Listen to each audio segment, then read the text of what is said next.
They say small towns are quiet at night. That's a lie. Some towns don't sleep.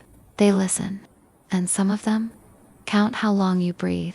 I was only supposed to pass through. That's what I told myself. No stops, no detours. Just one empty road cutting through the mountains. The town wasn't on the map. It appeared right after my radio died. Static, then silence. The road narrowed. The trees leaned closer. And suddenly, streetlight. Warm yellow bulbs flickering in the fog. A sign stood crooked on the roadside. Welcome to Grey. Population 612. I slowed down. The clock on my dashboard read 12:08 a.m. I don't know why I didn't turn around. Maybe it was the fog. Maybe it was the feeling that the road behind me had already gone. I drove in.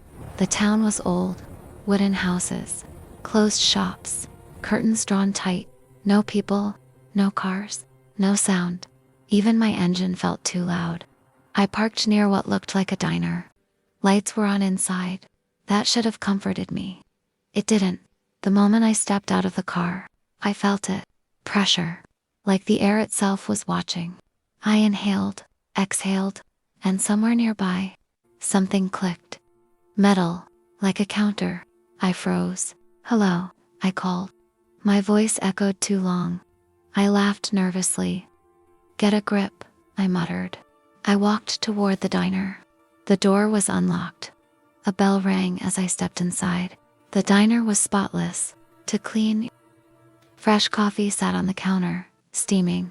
A radio played softly, an old song, but no one was there. I sat down. That's when I noticed the wall. Behind the counter, tallies, hundreds of them, scratched deep into the wood, grouped in fives, like counting. My chest tightened. The radio crackled. A voice broke through. Low, calm. Breath number 112. I stood up so fast the chair fell. Who's there? The radio replied instantly. Breath number 113. My heart pounded. I ran outside. The streetlights flickered. Doors opened slowly. One by one, people stepped out. Men, women, children, all standing still, all staring at me. Their faces were wrong, too relaxed, too empty. None of them blinked. I took a step back. They took a step forward, together. The clicking sound returned. Click, click. With every breath I took. Stop, I whispered. The crowd spoke. In perfect unison. Don't hold it. My lungs burned. I tried to slow my breathing. In, out. The clicking slowed. The town felt pleased. A man stepped forward. Tall, thin. His smile never reached his eyes. Visitors don't come often anymore, he said. Why are you counting my breaths? I asked. He tilted his head. We don't count, he said softly. The town does. The streetlights brightened. The air grew heavier. I felt every inhale like lifting weight. What happens when it finishes? I asked. The man smiled wider. We rest. The truth hit me like ice. The tallies, the number? They weren't counting breaths for curiosity. They were counting until someone stopped, until someone couldn't breathe anymore. I ran. The crowd didn't chase. They walked slow, certain. Every street twisted. Every turn brought me back to the diner. The radio screamed numbers now, faster, louder. My chest ached. I fell to my knees. The town leaned inward. Buildings bending. Listening.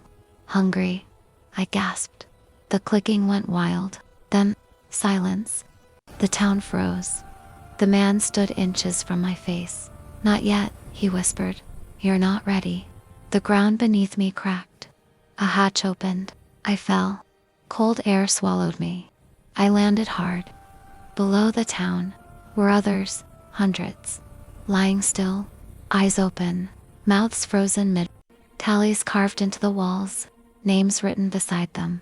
I saw mine, already there, with a number beside it, a number that was still changing. Footsteps echoed above. The man looked down. You can leave, he said. Hope surged. Why? I asked. So you can finish counting somewhere else. I woke up in my car. Engine running, sun rising. No town, no sign, No fog, just an empty road. I drove 4 hours, didn't stop, didn't look back. I thought it was over. I was wrong, because now, sometimes, when I'm alone, when the room is quiet, I hear it click, click, and a calm voice whispers, breath number 4006. I don't know what happens when it reaches the end, but I know this. Greyhaven didn't lose me, it just let me go, so the count could continue. Some towns don't need roads to reach you. They just need time and lungs.